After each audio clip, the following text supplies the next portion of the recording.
વડોદરાને પ્રદૂષણ મુક્ત કરવા પાલિકાનો નવતર પ્રયોગ જોવા મળ્યો છે. 50 ફૂટની ઊંચાઈ સુધી પાણીનો છંટકાવ કરતા મશીનનો ડેમો લેવાયો હતો. હાલ વડોદરા શહેરના એક્યુઆઈમાં ઘટાડો જોવા મળ્યો હતો, જેનાથી પ્રદૂષણનું પ્રમાણ વધી ગયું હતું. વડોદરા મહાનગરપાલિકા દ્વારા પ્રદૂષણના પ્રભાવને ઓછો કરવા એક નવો અભિગમ હાથ ધરવામાં આવ્યો છે. 50 ફૂટ સુધી પાણી છાંટી શકે એવી મશીન સોલિડ વેસ્ટ મેનેજમેન્ટ વિભાગ દ્વારા લેવામાં આવવાની છે.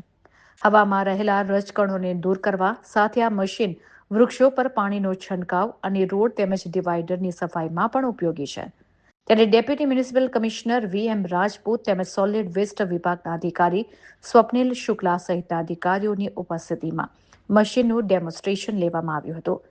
જો આ મશીન પાલિકા માટે ઉપયોગિતા સિદ્ધ કરશે તો પ્રાથમિક તબક્કે આવા 4 વાહનો ખરીદવામાં આવશે અને શહેરના 4 ઝોનમાં તેને કાર્યરત કરાશે.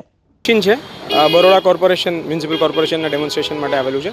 TPS ઇન્ફ્રાસ્ટ્રક્ચર લિમિટેડથી આવેલું છે અને આમાં મિસ્ટ કેનન છે, જે આ બતાવ્યું છે, જેનાથી ઉપર હવામાં ફાઇન જે રચકણો હોય એને સપ્રેસ કરવા માટે યુઝ થાય છે. પ્લસ ટ્રી વોશિંગ માટે પણ થાય છે હાઈ પ્રેશરથી, અને રોડ વોશિંગ માટે પણ યુઝ થાય છે, જે આપણે જોયું.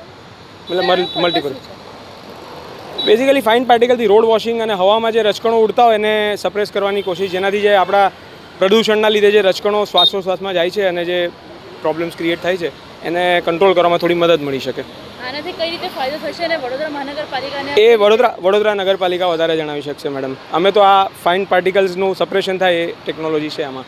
બીજા બધા શું બેનિફિટ થઈ શકે એમને વધારે આઈડિયા છે, પણ અમે એ જ કહીએ છીએ કે પ્રદૂષણ માટે અને શ્વાસોશ્વાસમાં જે જાય છે રચકણો એને સપ્રેસ કરવા માટે યુઝફુલ છે. પ્લસ વોશિંગ માટે, ક્લિનિંગ માટે, કારણ કે અલ્ટિમેટલી આ જે રોડ પર પડ્યું રહેલું છે એ જ પછી હવામાં આવીને બધાના શ્વાસમાં જાય છે, પણ એ એકચ્યુઅલી પ્રોપર વોશ થઈ જાય એકવાર તો પછી એ ક્લીન થઈ જશે પરમેનન્ટલી અને રેગ્યુલરલી ક્લીન. તો એટલે એટલું ડસ્ટ લેવલ ઓવરઓલ નીચું આવશે એનાથી.